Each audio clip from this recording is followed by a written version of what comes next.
Again, we are here in the Amida Sutra, firstly introducing to you Anatta Pandika, 即孤独长者, các cô độc trưởng giả. We have been talking about his family, and last time what we left off was we were talking about Sujata, Anatta Pandika's daughter-in-law, how she was so angry, so critical, and abusive towards others. Today, we will look on the more positive side of her transformation into a good wife and a good daughter-in-law. So while the Buddha was visiting Anatta Pandika's house, and he heard a lot of noise in the background, and so he asked the Anatta Pandika what was going on, and Anatta Pandika was kind of, I guess, shamelessly admitting that it was his daughter-in-law in the back that was making a lot of noise. And so the Buddha asked for her to be called, and she gave her descriptions of the different types of wives. Of course, in the scriptures, there aren't enough descriptions, but the Buddha went on to explain to him that there are 7 kinds of wives. First is called a slayer, which is the one who has corrupted mind and not devotional to her husband, but loves other men. And so this is a slayer.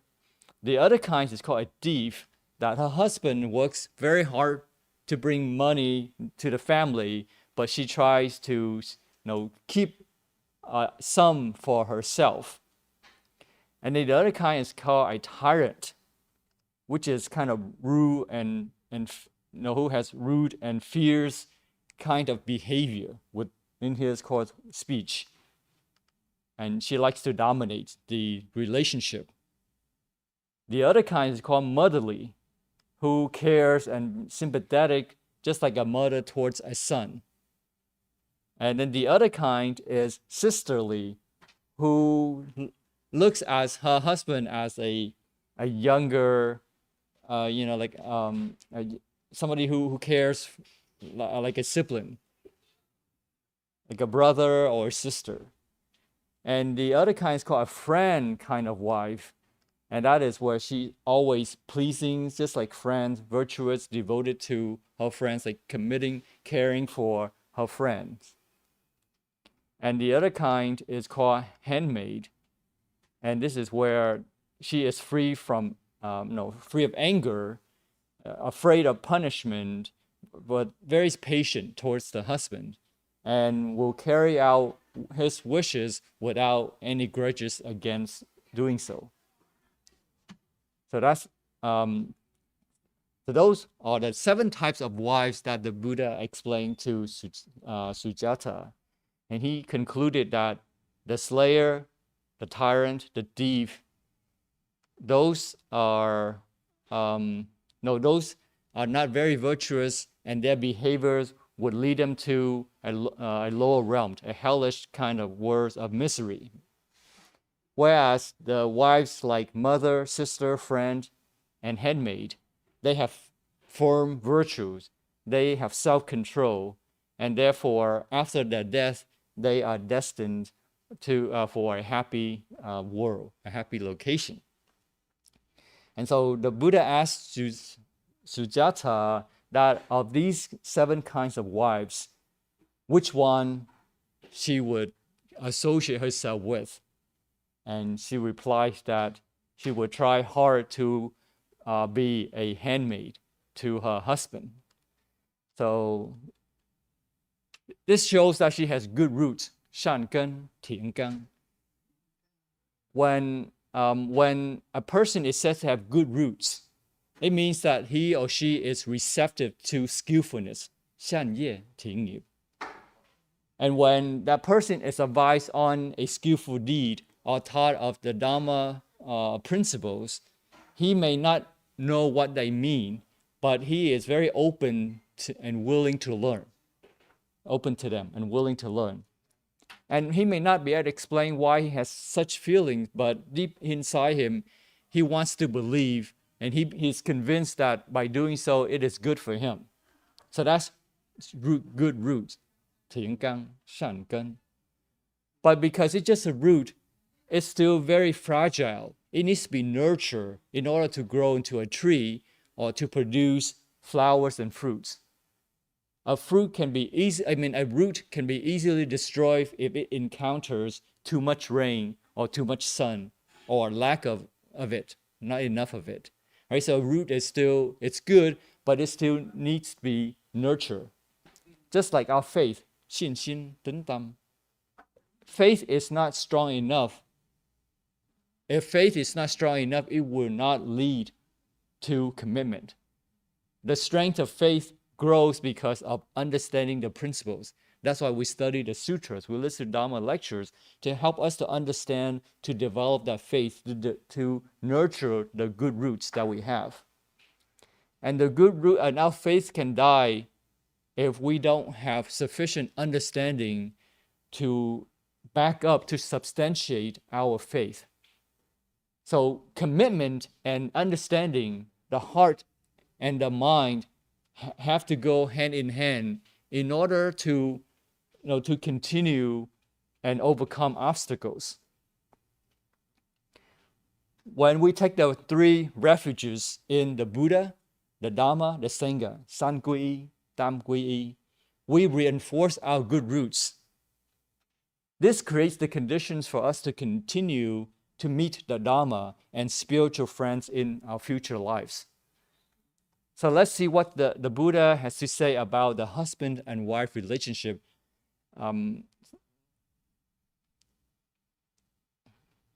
So according to an explanation in Dhammapada commentary, Phá Chư Kinh, Kinh Pháp Cú, the Buddha explained to the householder Sigala. He said that in a relationship between husband and wife, there is love. It's a sacred family life, and the highest respect is given to this relationship. Right? It's the core of the family. If the family is happy, if the husband and wife are happy, the family is happy, society will be happy, and the world will be happy. In this relationship, there is faith, there is respect, and there's devotion towards each other. And the husband should always honor his wife, the Buddha teaches, and that he should love her and be faithful to her, secure her positions and comfort, and that he should also present her with clothing and jewelry. So the fact that the Buddha pays attention to this level of details shows that he understands the sympathetic part of the relationship that is part of a human emotion. The small things that we care for each other really makes a big difference. The wife, in turn, supervise and look after the household's affairs. So it's not just to indulge her in all these showering of gifts, right, a comfort, but it's to provide an environment for her love and her devotions to grow. So similarly, it is mutual respect, mutual love for one another that we allow one another to grow. And so that's what it means. It's not just to indulge her and showering her with love and comfort, but to show her love and comfort so that she in turn can do her part, right? So she is enabled, empowered to show her caring, to show her ability to deal with matters. And here that the Buddha says that she should, in return, entertain guests, visitors, friends, relatives, and employees, and that she should love and be faithful to her husband, should protect his earnings, and be clever about it, and be energetic in all activities. So this is mutual respect. The husband provides the environment, the conditions for the wife's love and respect in return. So going back to Sujata's aspiration to be a good wife, there are three outstanding characteristics. If you remember, we just talked about the Buddha asking Sujata which of the 7 wives that she considers herself to be, and she chooses to be a handmaid wife. And there are 3 characteristics, and I outlined them here below. There are 3 characteristics of a handmaid wife. One is free from anger. The other one is fear of punishment, and the other actually the 4 4 characteristics: patience, and then obeying his wishes without grudges. So let's go into these a little bit to understand what makes a hen wife. So this sounds to be very ideal of a wife, a saintly kind of wife.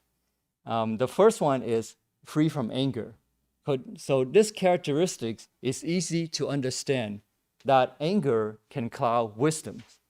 Right? She won't be able to look after household affairs, protect his earning, and be clever about it if she has anger to cloud her wisdom, and that she creates conflicts wherever that she goes. So that is not a clever wife if she has anger. So that's why this is easy to understand, that yes, anger can cloud wisdom. So I won't spend too much time on it because it's easy to understand. The second characteristic is that there is fear of punishment. So this may sound negative, but it is not. We should understand that this is actually a healthy kind of fear. Just like there is a good kind of mental pressure leading to destruction, and then there's unhealthy kind of pressure leading to growth, right? If there's enough of pressure on you, then you will want to put in effort to complete that task. Because if nobody's pushing you, nobody giving you pressure, then you become complacent about your progress. So this is the kind of healthy, good fear that we want to encounter. Because this kind of fear generates merit. That's why it is healthy, and it prevents misconduct, and it preserves emotional positivity. Because if we fear of making mistakes, then we will be more careful. We have awareness. And emotional positivity is essential and conducive to meditation. It is the meditative mind that leads to wisdom, not the scattered mind. Here in the Mahaparinirvana Sutra, the Buddha says that that great is the gain of wisdom when it is fully developed by concentration. Utterly free from the taints of lust, becoming, and ignorance is the mind that is fully developed in wisdom. So 戒定慧giới định tuệ, right? Precepts, meditation, and wisdom. So wisdom here is developed because of concentration. The translation is concentration, but it's just more than concentration. We should emphasize here that this is not just general concentration, but it is the egoless concentration that is utterly free from afflictions, greed, anger, and delusion. 贪嗔痴 tam sang si. Then wisdom will be fully developed. So to uncover our wisdom, we need to practice meditation to allow the mind to calm down so that we can see things very clearly. So this is traditional method. Is the threefold study. Giới định tuệ, 戒定慧, right? Precept, meditation, and wisdom. So this kind of fear is spiritually healthy because it is awareness, and it helps to prevent suffering. People suffer because of mistakes, and mistakes happen because of lack of awareness that the deed being performed is wrong. So that's why people suffer, because of mistakes, and mistakes because of lack of awareness. So when we have concentration, we have more awareness, and we can prevent suffering. So as described above, her husband provides her with love, security, and respect. So she in turn protects his interests. So it's a beautiful feedback system of mutual respect and love, right? So it's not just one-sided. It's not that he indulges her with love and respect and then she does nothing, but she in turn protects him and his asset.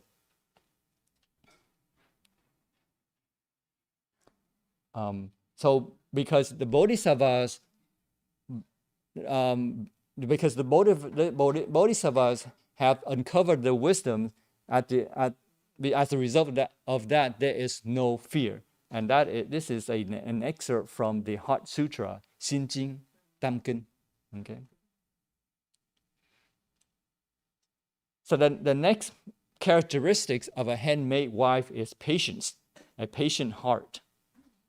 When you love and respect somebody, you naturally have patience for them.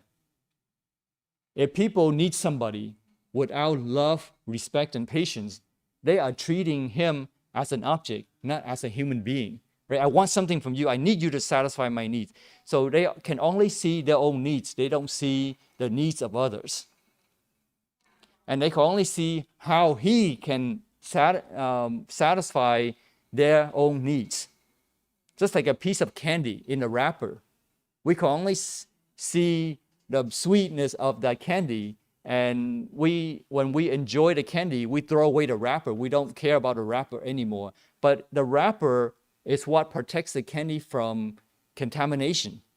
Right? So when we don't see the value of it and we just throw it away, we can only see our own enjoyment. And so similarly, if we treat somebody as an object, we don't treat them as we don't treat them as a human being, and that's because we can only see our own needs. So in this case, she is in a loving and respectful environment, so her patience will not be taken for granted. Right? Her husband will not take her for granted because she is in a loving and respectful environment. So that should be easy to understand. Now, the last characteristics of a handmaid wife is that she fulfills his wishes, obeys his wishes without grudges. This is about trust in a relationship. So to understand this, there are two questions to help us understand this point. One is, in what cases would she have grudges for obeying his wishes? The other is, in what cases would she obey his wishes without grudges? So let's take a look at the first case where she would obey his wishes with grudges. So in this questions, there are three cases to consider. The first case, the first potential case is that she trusts his good judgment, but feels that it is to her disadvantage to comply to his wishes.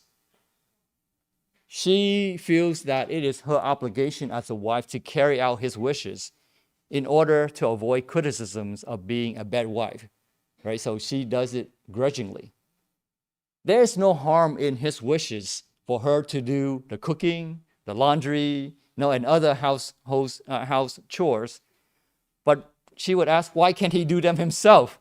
She is also a busy professional, just like he is. So in this case, this is more applicable to the modern time than the time of the Buddha, because at the time of the Buddha, women did not work, right? They were constrained to the kitchen. But more relatable is the modern times. So because perhaps maybe she is a marriage counselor or some sort of profession, that if the news gets out that she is a bad wife, then her image will be tarnished and she may lose her clients. Or that she is a wife of some big political figure, or maybe she is even a political figure herself, so she wants to be a good wife in public, but in private, she hates it. She hates her role. She does not want to support her husband. So maybe in this case, she wants to fulfill his wishes, but she does it grudgingly, right? So that's the first case. The second case here, that she does not trust him and feels that his wishes are unreasonable. So perhaps in this case, she is dependent on him financially or emotionally, and that he takes advantage of his position of being the breadwinner of the family. And she feels oppressed and cannot leave him to be on her own. So she has to bear it. So in this case, she totally hates her position, and she thinks that whatever he does is unreasonable. Now, the third potential condition here is that when the next possibility is that she simply doesn't want to answer to anybody at all, right? She is not willing to submit to anybody's commands. Maybe that's her type of personality, or that she lives in an environment of fear as opposed to love and respect. And so that's why she always has to protect herself against even her own husband. So those are the three possibilities where she will fulfill the wishes grudgingly. So these are examples of relationships that operate in power mode. We call this power mode as opposed to love mode. Power mode is associated with power structure, where self-interest is the center of the relationship, and where someone has to lose so that the ego can be satisfied. No matter how much the ego has, 我执, bản ngã, no matter how much the ego has, it needs to have more than others in order to feel satisfied. So it's with this power mode, power structure, is that somebody has to win. In egoistic terms, the ego does not appreciate whatever that it has. It only wants to have more of it than anybody else. Therefore, power mode is destructive. There are no win-win results, only win-lose or lose-lose results. Someone will have to lose, or nobody else can win. So that is the problem with the power mode, right? This is more of a negative case. Why she would grudgingly fulfill the wishes. Now let's look at the other case. For this situation, the case where she obeys his wishes without grudges. There are two, scenarios to consider. One is that she trusts his judgment in the environment of love and respect, and it is also to her advantage to comply to his wishes.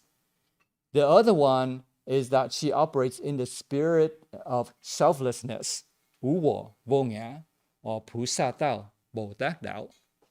So those are two cases to consider. The first case where she trusts his judgment and she likes to carry out the wishes because it is to her advantage.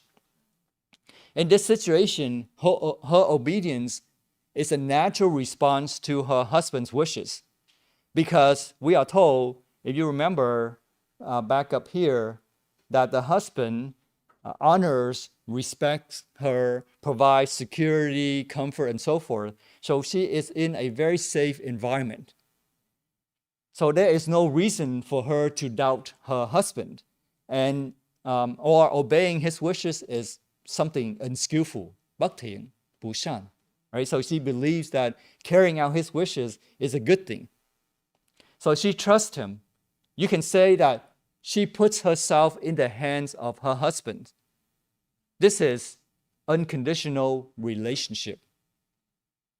Let me explain a little bit more on this.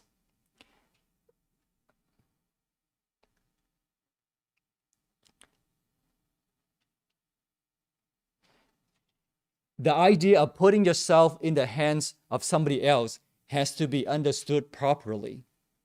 It is not a weaker will submitting to a more powerful will.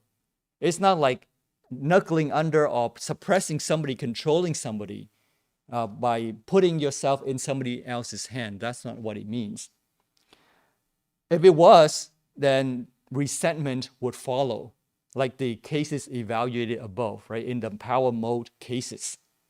I mean, you may comply, but in a power mode, you will eventually have resentment towards that person. You will think that what you're doing is not fair, but you're complying to it because you feel obligated to do so. So it's not a very natural. I mean, it's not very natural to want to follow that person, but you're being forced to do so.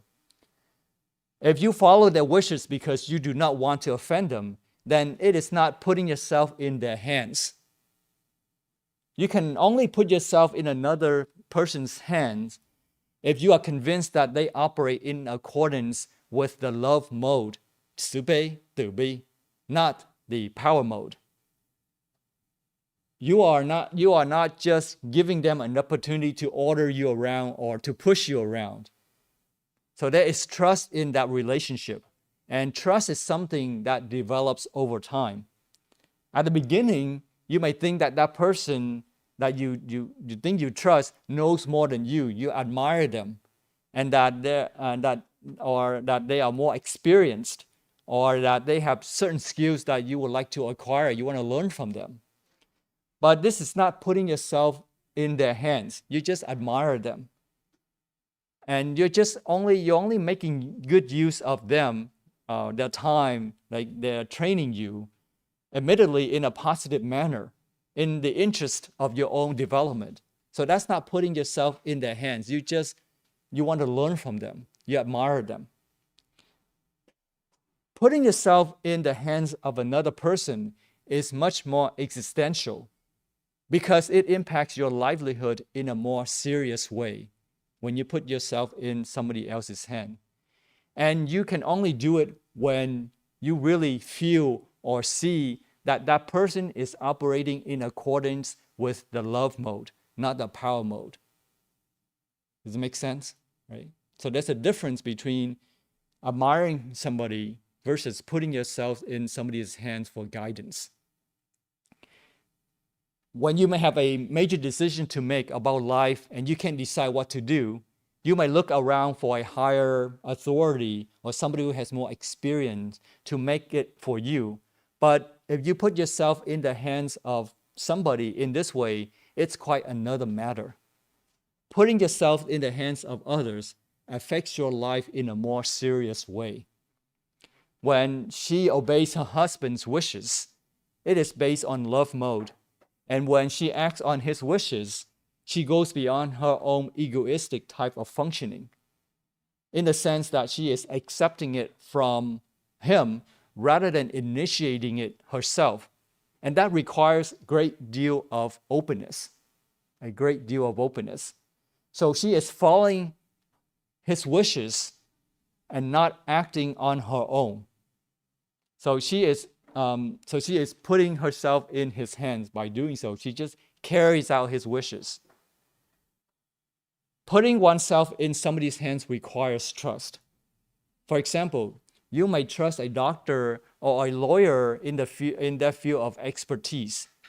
But when you place your trust in a guru, 善知识,停机thức, you put yourself in his hands in a much more existential and even total manner. It's different.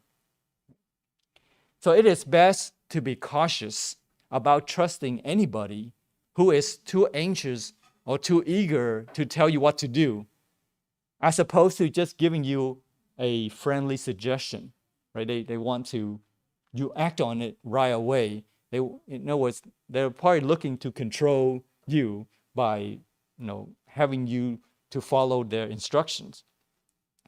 But sometimes people do want to put themselves in another person's hands and want to be told what to do. Why is that? They have confused themselves with so many alternatives, so many decisions that they don't want to think about. They say, all right, I give up. I just don't know. Tell me what to do. It's so complicated. Life is so complicated. I've encountered so many problems. Just tell me what to do. So that's, in that case, they just want to put themselves in somebody's hands and have somebody tell them what to do.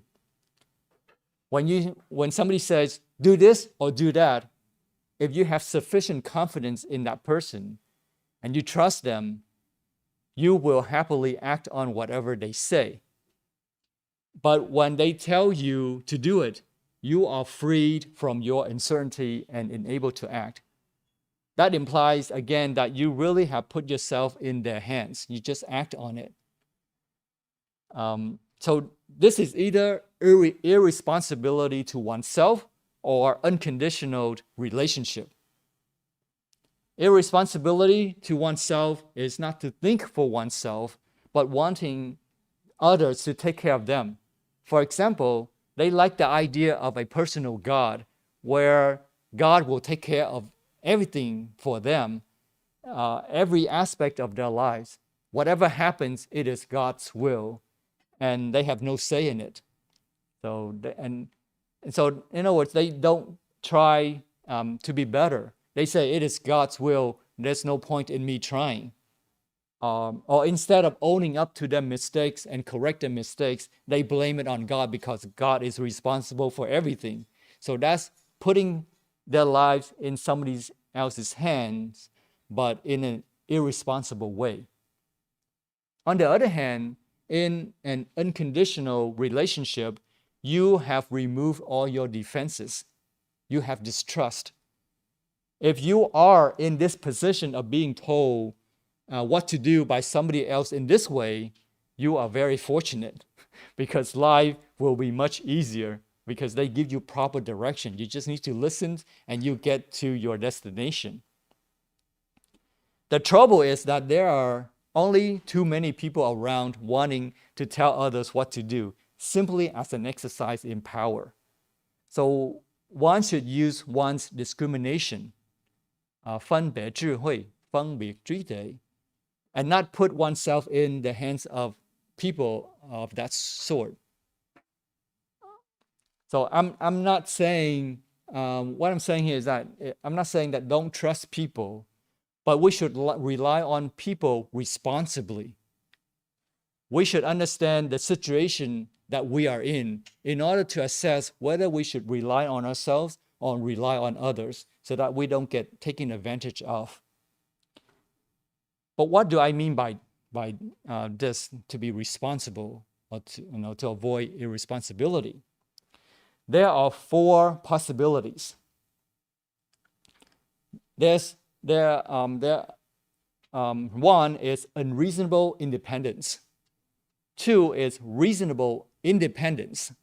3 is unreasonable dependence. And 4th is reasonable dependence.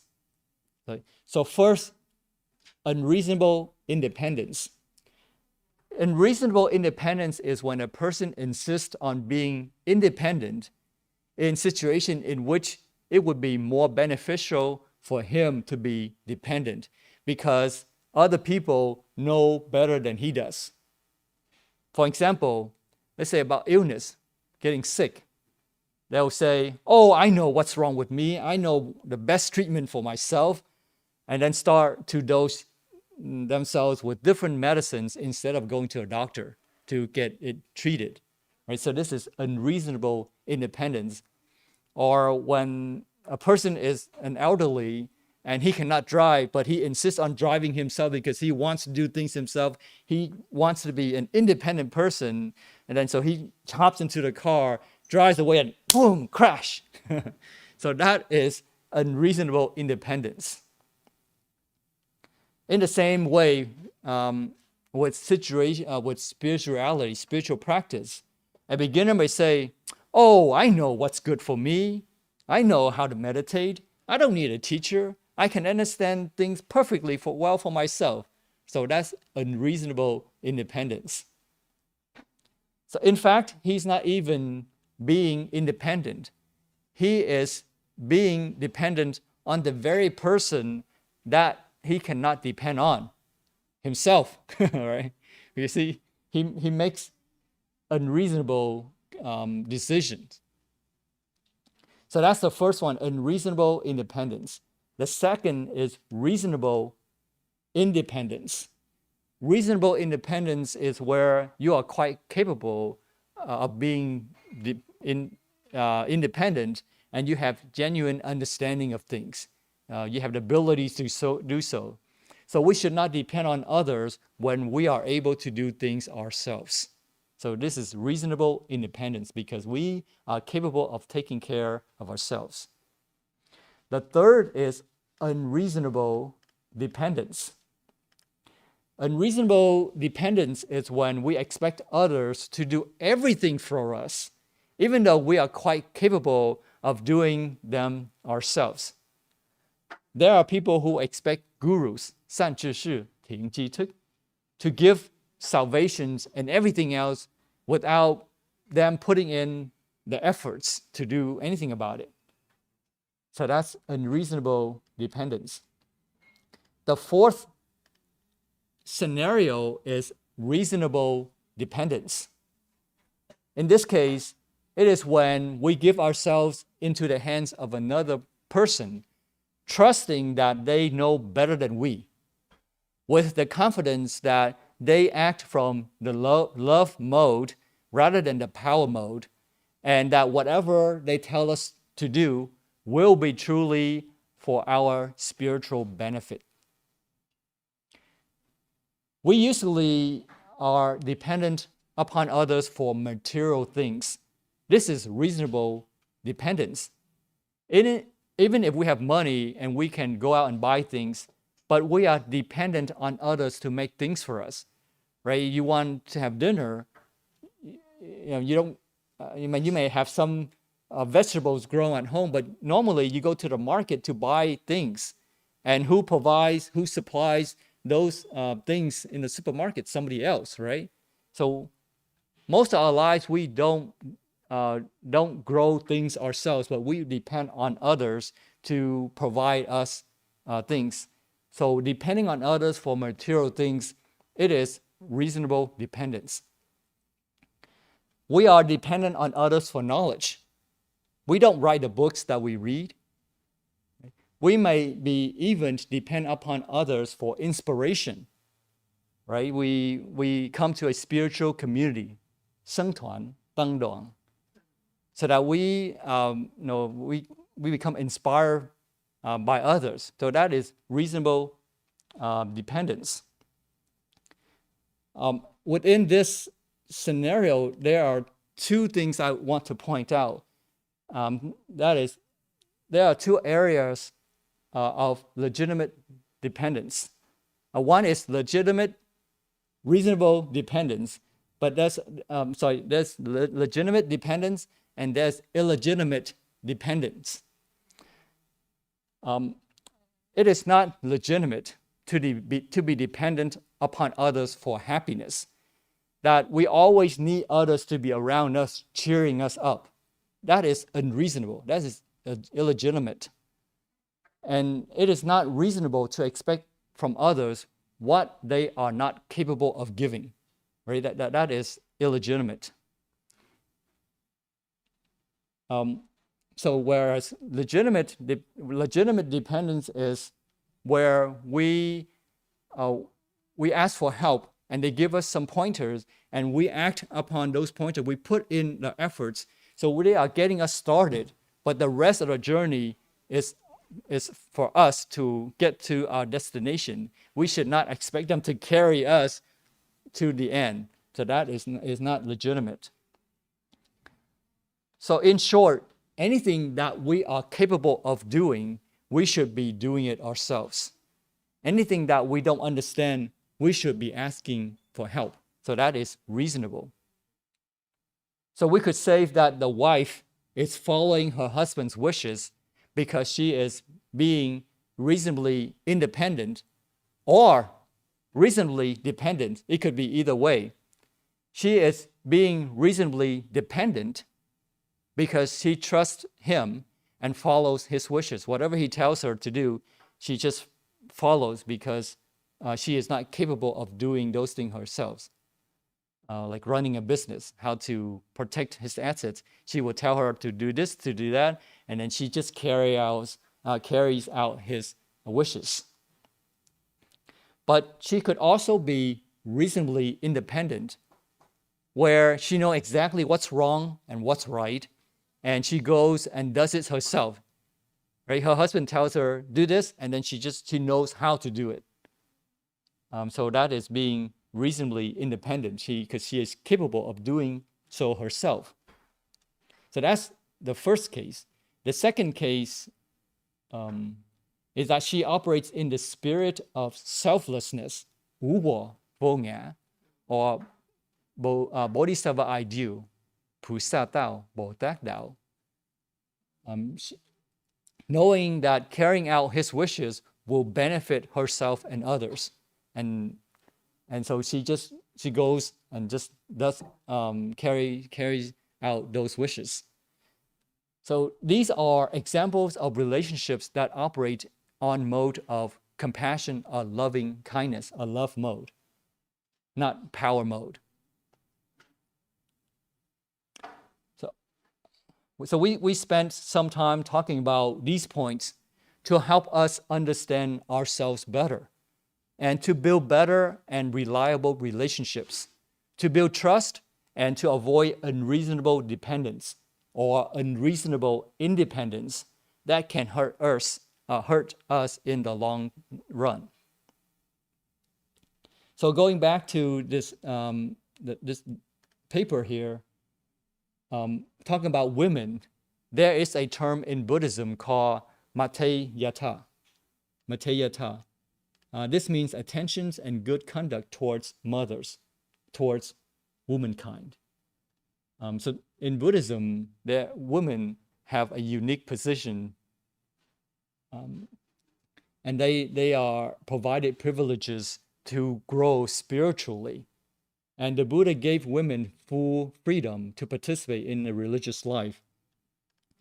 And the Buddha was the first one to do so against thousands of years of tradition. Women before then were kept to the kitchen. They were constrained, restricted to the kitchen. But and they were even prohibited from going to temples. Women's positions in society was very low. But when the Buddha came, he changed society completely. He was the first one to stand up for women's right. Actually, it was Ananda, but in this case, Buddhism in totality has stood up for women's right. It was the first organization, if you will, to do so. But the Buddha was criticized very strongly for this, but he did what was right, because what he did was extremely radical for his time. He was way before his time. 2,500 years or more later, now we are still fighting for women's right. So we haven't really progressed much. We've made some progress, but not a whole lot, right? We're still fighting for equality, gender equality. The Buddha allowed women to prove themselves and to show that they also had the capability, like men, to attain the highest positions in the religious way of living by attaining arahanthood, alohan, alahan. So the Buddha was the first, the Buddhism was the first to do that, to give women their full religious freedom. There was an excerpt in the scriptures about Mara instilling doubts in a nun. He said that no woman could ever hope to reach those heights. Alohan, arhatship. But the nun, under the Buddha's teachings, replied to Mara, When one's mind is well concentrated and wisdom never fails, does the fact of being a woman make any difference? So Buddhism is beyond gender difference. And also in the case with King Kosala, where his queen gave birth to a girl and he was very sad, but the Buddha corrected his misunderstanding, saying that a female child may prove even better offspring than a male, where she may grow up to become wise and virtuous. So man is not always the only wise one. Women is also wise. So women plays a special role in Buddhism. So anyways, back to so the Buddha was very open-minded. He was way ahead of his time. But let's get back to Sujata, the daughter-in-law of Anathapindika. Cấp cô đọc chữ nghĩa. Okay, so the news of transformation of Sujata quickly spread about the Buddha was converting this angry woman into almost a perfect wife, kind of, in a way. And so the monks were talking about it, and then the Buddha came and said, "Monks, what were you talking about?" And so they were talking about this miraculous transformation of Sujata. And the Buddha said that in his past life, Sujata was actually his mother, and that one time there was a blue jay with very harsh shriek, very annoying sounds, and she Sujata, his mother in the past life, noticed that it was very annoying noise, and so he, in his past life as a son, took the opportunity to say, so that the cuckoo bird sings very sweet songs, but the blue jay has very annoying sounds. So he said that being gentle and sweet was the best ways to behave, and that completely changed her ways. So it was not a coincidence that she accepted his advice in this life, in the current life of the Buddha. So when we have good relationships with other people, people will be more receptive and listen and be more willing to listen to our advice. So it's not to use our positions or our power to persuade people, but it is our merits, phú báo, phước báo, phú德, phước đức. It is our merits and virtues and good affinity, yuan, yin, that they are amenable to us. So it's not to use our power, right? But it's to create favorable conditions for them to be more receptive to us. Earlier, we talked about trust and building relationships, which is important in helping others. But if you want to help others, you need to build relationship. You need to build good, trustworthy relationship. If we want to help our friends and family, we should focus on cultivating merits and building worthy relationships with others.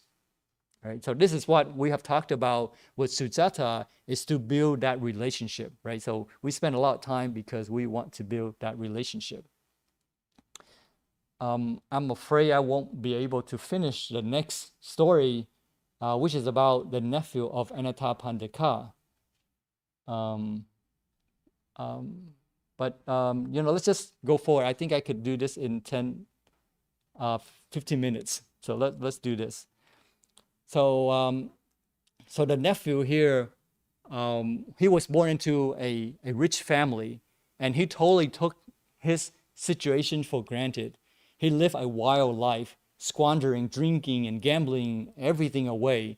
And he gave thousands of his money to various entertainers, women, lavish living and very wasteful. And he exhausted his inheritance. He wasted all the money that was given to him. And Anathapindika on multiple occasions gave money to him. But every time he would waste all the money away. And he was even warned not to do this again, but he kept doing it. Every time Anathapindika gave him money, he would waste it away. And the third time, Anathapindika did not give him any more. And so he became homeless. But so the Anathapindika gave him not money, but some clothing. And he wasted the clothing too. But he was shameless enough to call his uncle for the fourth time for help. So can you believe it? So this time, the uncle told him to leave, and he would not help his nephew. And because he was so lazy that he did not even work or even beg for food, and he was very stubborn. And then, unfortunately, he died a terrible death. He was found at the city wall and was thrown into the refuse pile.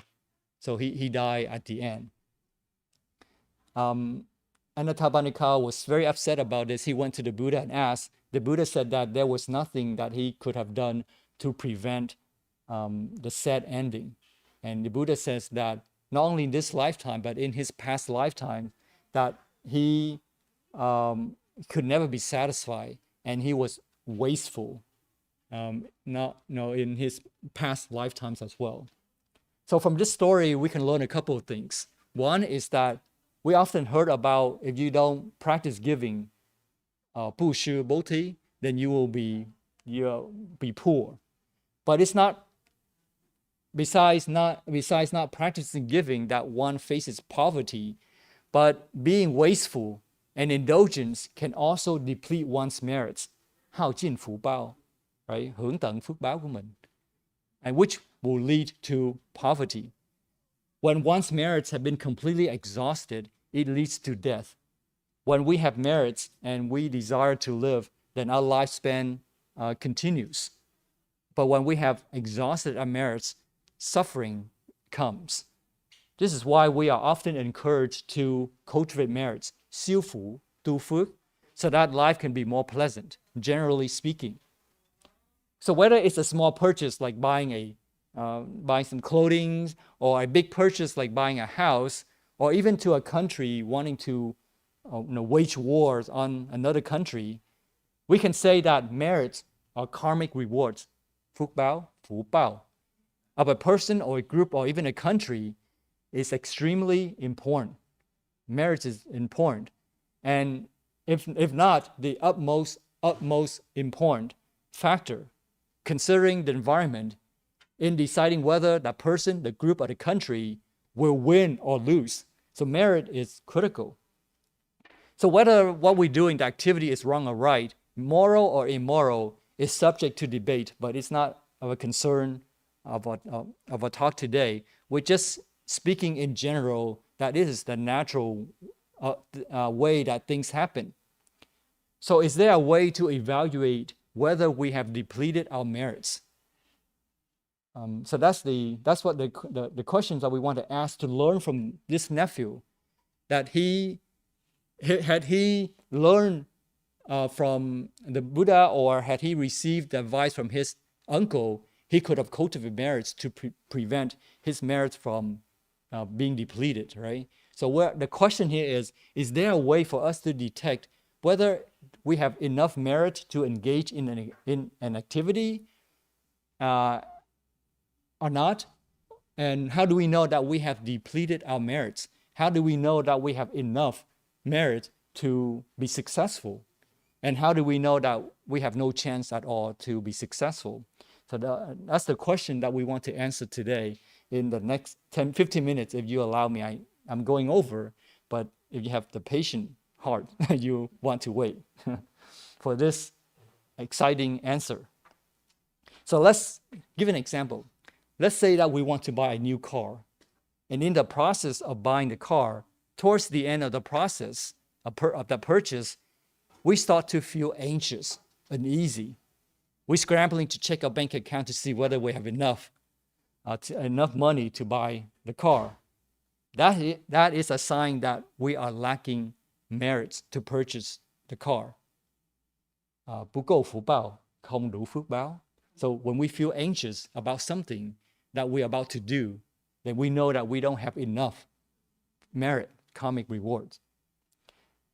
However, if our bank account has $1 million, then we won't have any anxiety in buying a $50,000 car, right? You can just easily write a check and be done with it. Then we know that we have enough karmic rewards. 足够福报如福报. Then we have, because we have more than enough to pay for that purchase, we can easily enjoy it without any anxiety, without any uneasiness.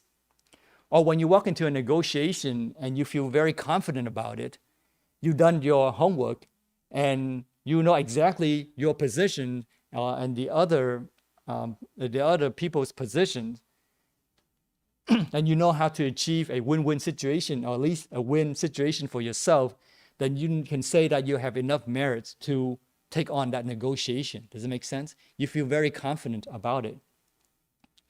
Now, how much exactly we have in our stock of merits, we don't know. We don't know whether we have enough, 50% more, 20% more. We don't know. We just know that we have enough merits to make that purchase, to complete that task in our favor. So for example, a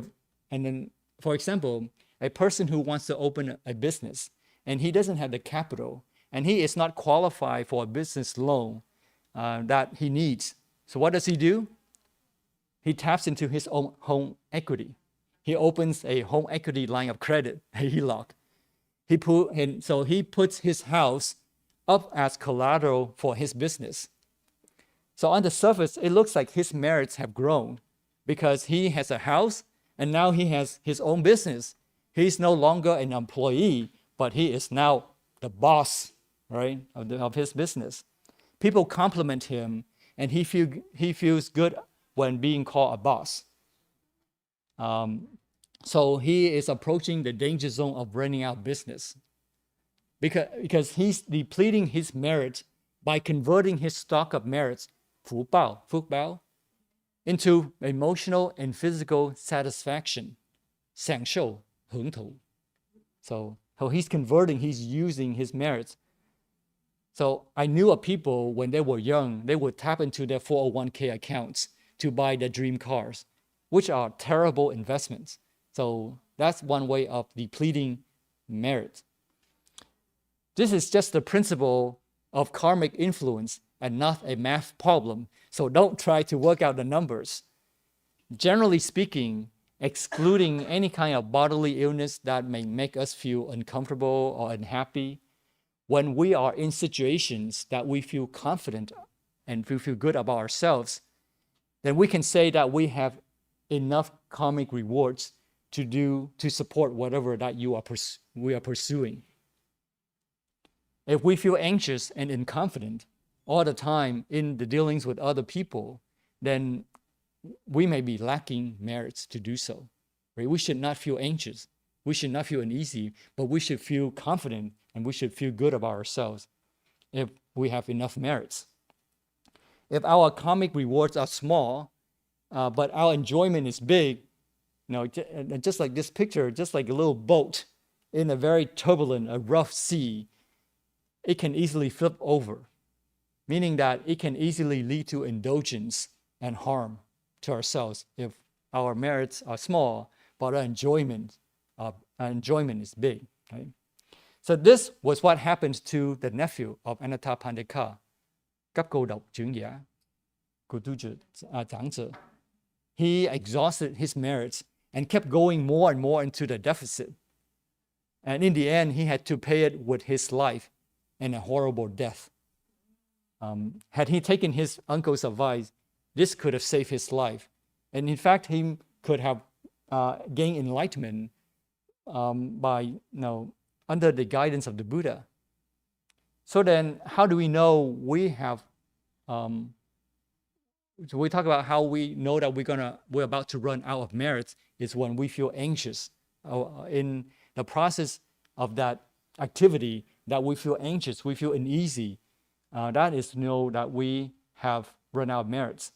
But what about the case where we have completely run out of merits. How do you know that you're running empty? You look at your even your cell phone. You know that you have some battery left, right? Or you drive a car and there is a gauge, a fuel gauge. You know that's about to get empty, and you have more advanced vehicle, then it pops up a light that you have 50 miles left. So at least when you get that warning, you refuel, right? So when we feel uneasy, then we know we lack merits, and that we should cultivate merits, and that it is like refueling our car. We can continue to enjoy life, right? So that's a sign. But what about in a case where we don't have the gauge?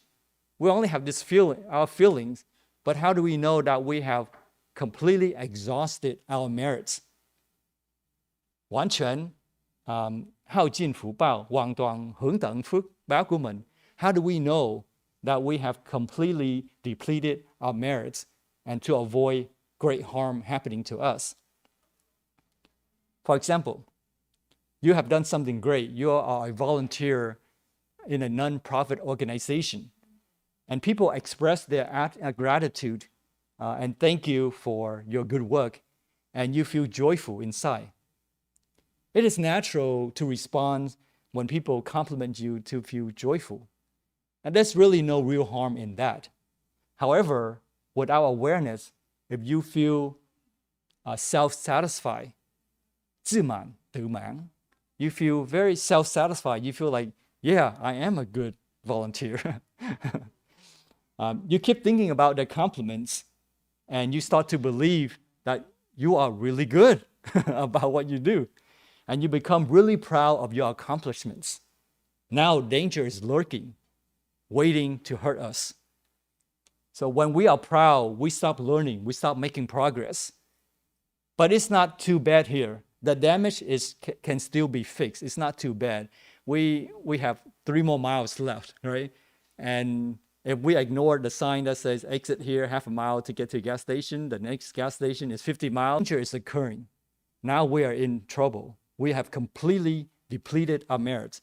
When we have done something great, people complimented us, and we stop learning, we stop making progress, and then we make mistakes, and people point out our mistakes. But instead of learning our mistakes, instead of thanking them for pointing out mistakes, we become arrogant and we talk down on them. We get upset at them for pointing out our mistakes. That's when we know we have depleted our merits. Does it make sense? All right. So first is we feel anxious, we feel small, we feel uncomfortable. The next is to feel arrogant. So that when people are, but they see they're right, even though it is clearly that they are wrong. So that's a sign of arrogance. 傲慢, ngã mạn. There is no merit left to protect us in that case when we have depleted our merits. And we may have even destroyed the conditions to allow us to receive help from others. Just in the case of the nephew, he had completely depleted his merits, and even his uncle tried to help him. The Buddha said that there was no way that the uncle and the Tapandeka could have helped him.